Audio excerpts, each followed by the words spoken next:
İbn Fədlana görə Oğuzlar xəstəliyindən birini başqa çadıra keçirərdi. Bir növ karantinə qoyardı.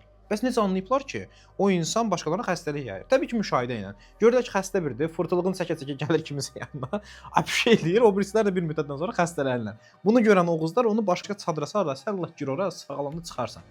Yəni bu həqiqətən müşahidə əsasında öyrənilən bir şeydir. İkinci detal isə insanların əslində pis qoxudan xəstəliyin yayıldığını düşünmələridir ki, malariya sözü belə pis qoxu deməkdir. Yəni iylənmişik. Bir növ bunu deyir. Niyə? Çünki bir yerdən pis iy gəlirsə, yəni bizim beynimizə pis iyi əslində beyin niyə onu pis iy sayır? Qoxulu, iyrənc iy sayır. Niyə?